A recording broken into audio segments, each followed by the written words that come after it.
I think Sean's still thawing out from that. That is an excerpt from CCTV America's documentary On Thin Ice. If you missed it last time it aired, you'll get another chance this weekend.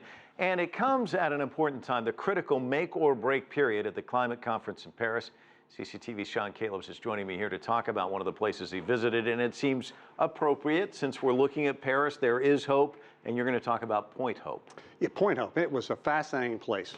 It is tucked away high above the Arctic Circle along the northwest coastal area of the state. A small village where many Native Alaskans simply want to live their lives the way their ancestors did. And that means a subsistence way of life and lots of time out in the harsh elements, hunting, fishing, and trapping. But climate change is altering the landscape in every way imaginable. While negotiators in Paris try to come up with a long-term solution to global warming, many in the Arctic believe they are caught in the afterburners of pollution and progress and are slowly watching their quality of life ebb and flow.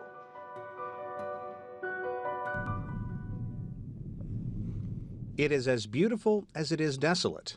Point Hope, a frozen wonderland that seems as though it would be impervious to a slight uptick in temperatures, a couple of degrees over half a century. You're looking at the old village. It's Tikiak. Tikiak is your pointer finger. When you point, you make the map of Point Hope. Tikiak is right here. But the impact is life-changing. A little spit of land where the Bering and Chukchi Seas meet.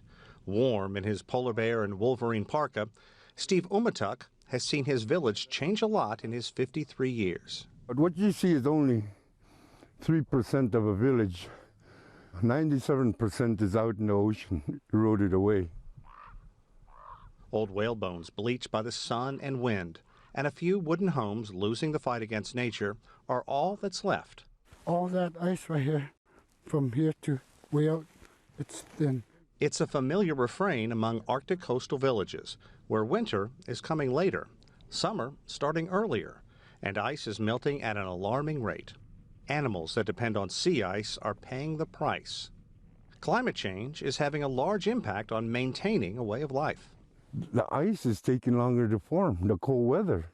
It rains in January, it rains in February. We didn't even get snow till January this year. We have to pull up a whale on ice. You're talking a 30-foot whale is 30 tons. A 50-foot whale is 50 tons. And you pull it up on the ice, and if the ice is too thin, it keeps breaking. This vast expanse is actually the very tip of the village of Point Hope. And townspeople here like to proudly proclaim this is the oldest continually inhabited village in all of North America, dating back more than 4,500 years. And for centuries, they lived undisturbed by the outside world.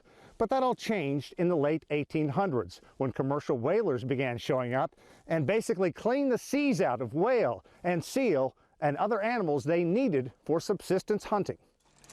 I got a ton of them.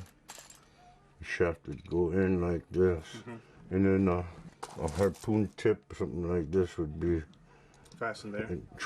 These are people that have been here for 10,000 years and are going to be here for the next 10,000 years. Craig Fleener is Arctic Policy Advisor to Alaska's governor. He's Gwich'in, a native Alaskan. Yes, he says climate change is affecting the Arctic, but Fleener says it can open up shipping traffic in the region, create more opportunities to exploit natural resources, and bring roads, jobs, better schools, and services to the Arctic. The ability to participate in modern society, yet holding on to the importance and the value of a cultural, traditional way of life, if we can do those two things together and minimize the impacts, I think that's the best of both worlds. We're a very low-income community. We rely on subsistence. You know, we want the best of both worlds. We live in a modern way. We need cash, we need money. Umatuk and many others here want to plant one foot in the future while keeping the other anchored firmly in the past. But he's learned it's a slippery slope and no guarantee the cherished ways of his ancestors will live on as his town and his world changes. Sean, one of the things I really like about the documentary and the series as well is all the layers, the dimensions of all of this. And you don't really think about it, but let's talk about the ice melt, because Sure. it is having a dramatic impact. And you don't think about the whales or the polar bears and the people, but they're all kind of integrated, and it all impacts all of them. Listen, in the last 25 or so years, 50% of the polar ice in the North Polar region has melted. 50%.